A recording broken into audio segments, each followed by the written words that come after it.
A well-known linguist, Michael Thomas, once said, if you know how to handle the verbs, you know how to handle the language. Everything else is just a vocabulary. Friends, we all know that we cannot live without oxygen. Likewise, English is dead without verbs. Verbs are the oxygen that gives life to the English language. Do you know that every sentence has a verb in it? Many a times a sentence is still complete without an object, but it cannot be complete without a verb. Hello friends, you are watching English with Mr. B and I'm your tutor Bharat. In this video today I'm going to discuss about one of the most important lessons in English language. Yes, that is none other than verbs. In general, there are three types of verbs. They are auxiliary verbs, modal verbs and main verbs. Auxiliary verbs are also called helping verbs. There are three different types of auxiliary verbs. They are be verbs, have verbs and do verbs.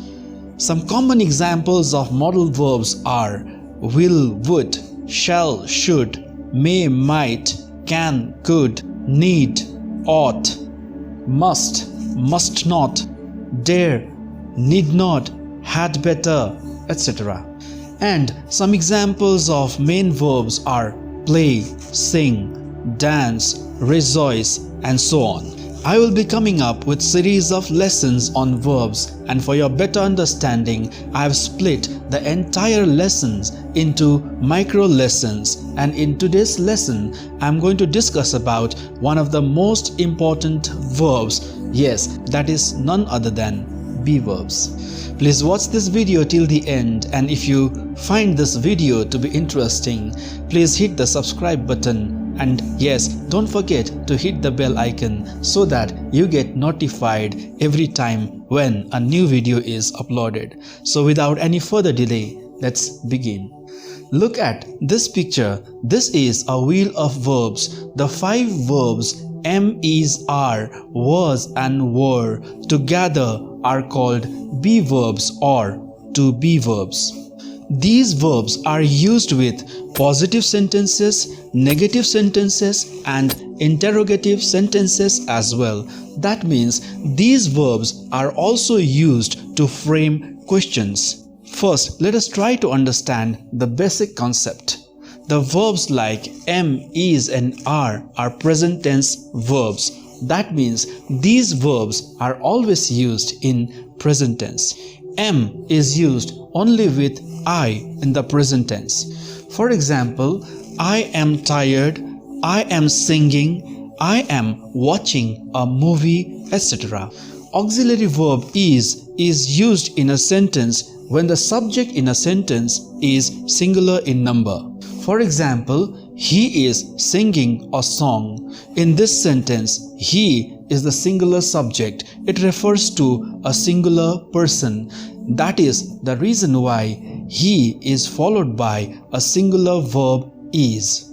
This pen refers to a singular pen, so we can say this pen is mine. This pen is followed by a singular verb is. Remember, we use is in the present tense with singular subjects. Is used in present tense with singular subjects, and are is used in present tense with plural subjects. For example, they. They is a plural subject, so we can say they are painting the house. The subject they is followed by a plural verb are. John and Ellie are plural subjects, so we can say John and Ellie are reading. In simple words, he is a singular pronoun, so we use is, and they is a plural pronoun, so we use are. John is a singular noun, so we say John is, and John and Ellie are plural nouns, so we say John and Ellie are. Use is in the present tense when the subject is singular, and use are in the present tense when the subject is plural. So what did we learn till now? Am is used only with I in the present tense. Is is used when the subject in a sentence is singular in the present tense, and are is used when the subject in a sentence is plural in the present tense. So am, is and are the auxiliary verbs used in the present tense. When you change am and is into past tense, they become was. And when you change are into past tense, it becomes were. So in the present tense, you say I am a student, and in the past tense, you say I was a student. In the present tense, you say he is singing, and in the past tense, you say he was singing. Similarly, you say they are playing in the present tense, and in the past tense, you say they were playing. As I said earlier, these be verbs am, is, are, was and were altogether are used in positive sentences, in negative sentences, and in interrogative sentences to ask questions. For example, he is working hard is an example of positive sentence. When you change he is working hard, a positive sentence, into negative sentence, it becomes he is not working hard. He is not working hard is an example of negative sentence. And when you change he is working hard into an interrogative sentence to ask a question, it becomes is he working hard? So basically, he is working hard is a positive sentence. He is not working hard is a negative sentence. And when you change he is working hard into interrogative sentence, it becomes is he working hard? He is working hard is a positive sentence. The question form of he is working hard is he working hard? In most cases, when you have to change a positive sentence into a question, you just have to interchange the position of the subject and the auxiliary verb. For example, he is working hard, he is becomes is he. Is he working hard is a question. He is working hard is a statement. They are friends is a statement. Are they friends is a question. So when you have to change a positive sentence into a question, just interchange the position of the subject and the verb. He is becomes is he, and they are becomes are they. That's all.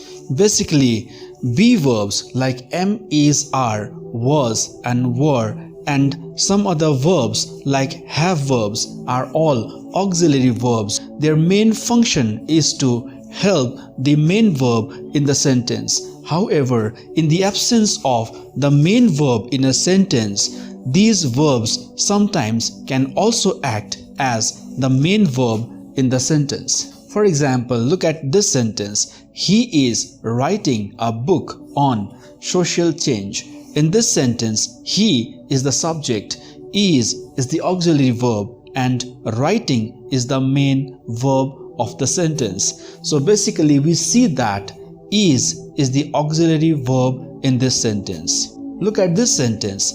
He is an author. In this sentence, he is the subject, is the verb, and author is the object of the sentence. So the only verb present in this sentence is. So in the absence of the main verb, is acting as the main verb in this sentence. The basic idea is, in the absence of the main verb, auxiliary verb acts as the main verb. The be verbs like am, is and are also have past and past participle forms as well. The past tense of am and is was, and the past tense of are is were. When you change was and were into past participle, it becomes been. So next time when you play with the verbs, remember these simple grammar facts in your mind. Playing with verbs is actually a fun. And before I make a move, I would like to remind you once again to like my videos, subscribe to my channel and hit the bell icon so that you get notified every time when a new video is uploaded. Learning is very simple and easy with Mr. B. See you next time with another video. Take care and stay tuned.